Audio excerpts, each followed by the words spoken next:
Bandra fort पर सीमा सिंह की तिरंगा यात्रा में गूंजा नशा मुक्त भारत अभियान। मुंबई, नशा से देश के लाखों युवाओं का भविष्य नष्ट हो रहा है।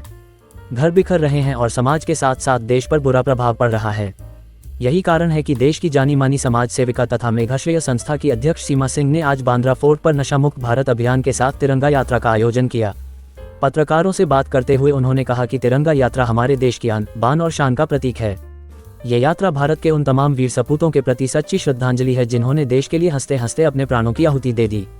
उन्होंने कहा कि हमारा देश तभी शक्तिशाली बनेगा जब हमारे देश के युवा शक्तिशाली और पूरी तरह से नशा मुक्त होंगे। उन्होंने कहा कि तिरंगा यात्रा के माध्यम से उन्होंने देश को नशा मुक्त बनाने की अपील की है। इस अवसर पर संस्था से जुड़े सभी पदाधिकारी, कार्यकर्ता और हजारों की संख्या में बच्चे उपस्थित रहे।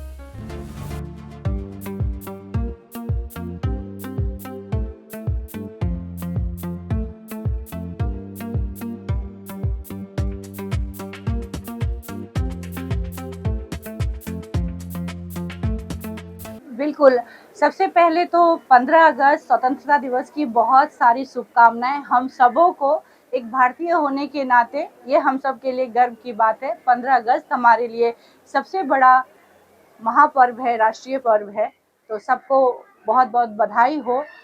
और हर घर तिरंगा, हर दिल तिरंगा, ये हम सब का सौभाग्य है। बट इस सौभाग्य को हम सब भारतीय नागरिकों का कर्तव्य बनता है कि हम हर एक नागरिक कुछ जिम्मेवारी ले। और आज के दिन में आप देख रहे हैं कि युवा जो हमारे भविष्य हैं, नशा में खो जा रहे हैं। उनका जो भी सक्षम है, जो भी उनमें हुनर है, जो कहीं ना कहीं नशा की वजह से वो इफेक्ट हो रहा है। तो नशा मुक्त भारत जो हमारे माननीय प्रधानमंत्री नरेंद्र मोदी जी का एक कॉज है, इनिशिएटिव है, जिसपे वो सबको जोर देने बोल रहे हैं। तो हम सब भारतीयों का ये जिम्मेवारी बनता है कि इसका समर्थन करें, ना ओनली समर्थन करें बल्कि इसमें एकजुट होकर कार्य करें, ताकि हमारा भारत भविष्य, जो आने वाला भविष्य है, वो सुनहरा भविष्य हो। हमारे बच्चे जो हैं नशा, ड्रग्स के नशा में ना डूबे, बल्कि अगर डूबना है नशा में तो देशभक्ति के नशा में डूबे। और ऐसे नशा में डूबे कि वो देश को आगे कैसे ले जा सके।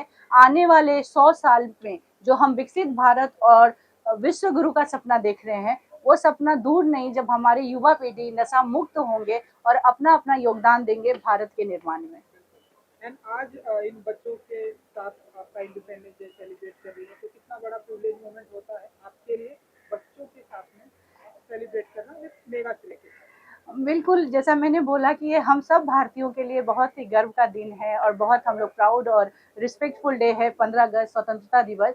और अपने बच्चों के साथ मैंने हमेशा अपनी संस्कृति और सभ्यता, अपने बच्चों को, मेघाश्रेय के जितने भी हमारे परिवार हैं, हम लोग शुरू से भारतीय संस्कृति और सभ्यता पे जोर दिए हैं, अपने संस्कारों पे जोर दिए हैं। और 15 अगस्त स्वतंत्रता दिवस हम लोग सबों के लिए बहुत खास है। और हम बच्चों से हर साल, आपने देखा कि आज हम लोगों ने शपथ लिया कि ये साल कि हम नशा मुक्त भारत बनाएंगे। और ये जो भविष्य है, उन्होंने, उनके दिमाग पे जब आप शुरू से उनके ऊपर कुछ जिम्मेवारी डालते हैं और उनके साथ आप खड़े होते हैं, तो बच्चे बहुत सहजता से उस चीज़ को स्वीकार करते हैं। और मुझे बहुत खुशी है कि आज मैं अपने मेघाश्रेय परिवार के साथ स्वतंत्रता दिवस मनाने के लिए यहाँ इकट्ठा हुई हूँ। एक जो लास्ट में जो हमें पता चली है कुछ दिनों पहले, आप हमेशा से छुपाती रहती हैं, आप कभी नहीं बताती। मेघाश्रेय जो है, जो जवान जो है हमारे बॉर्डर पर देश की रक्षा करते करते, जो देश की रक्षा करते कि जो शहीद हो जाते हैं, मेघाश्रेय उनके लिए बहुत काम करता है, लेकिन आप कभी ऐसे बताते हैं। तो थोड़ा सा आज अगर आप नहीं, बिल्कुल, हमारा बहुत ही बड़ा इनिशिएटिव है, बहुत ही बड़ा पुण्य का काम है मेघाश्रेय जो कर रहा है, तो इसके लिए अगर थोड़ा सा। बिल्कुल, हम लोग जनवरी, 26 जनवरी, जब भी हम लोगों का गणतंत्र दिवस आता है, रिपब्लिक डे आता है, उस समय हम लोग का इनिशिएटिव वही होता है कि मैं जितने भी जो शहीद हुए हमारे भाई हैं, उनके परिवार के लोगों से जाके मिले, उनके दुख को सुने, उनके साथ हम खड़े रहें, उनके परिवार की तरह, क्योंकि वो हमारे देश के लिए उनका जान खोया है। और ये हम सब भारतीयों का जिम्मेवारी बनता है। और मैं अपने हिस्से की जिम्मेवारी मैं हर साल निभाती हूँ। मैं उन जो भी मेरे से योगदान बन सकता है, जो भी उनको लगता है, और एक पूरा ग्रुप है आर्मी वालों का, शहीदों का एक ग्रुप है, जहाँ वो लोग हमें उनके जो भी ज़रूरत होते हैं वो हमारे से साझा करते हैं और हम लोग उसको पूरा करने की कोशिश करते हैं। और उससे भी बड़ी बात यह है कि हम उनको भूल ना जाएं। एक समय के साथ क्या होता है, जब कोई इस तरीके का घटना घटता है तो कुछ महीनों तक हम सहानुभूति देते हैं, बट उसके बाद उनके परिवार के साथ क्या हो रहा है ये सब हम लोग भूल जाते हैं। तो ये हम सबों का कर्तव्य है, जब हम छोटी छोटी इस तरीके की कोशिश करते हैं तो जो शहीद हमारे लिए सीमा पे लड़ते होते हैं उनके अंदर एक नई और भी ऊर्जा बढ़ जाता है कि मेरे बाद कोई और देखने वाले हैं इनको। तो ये हम सब का कर्तव्य बनता है कि हम उनके परिवार के साथ खड़े रहें। Thank you, thank you, thank you, thank you.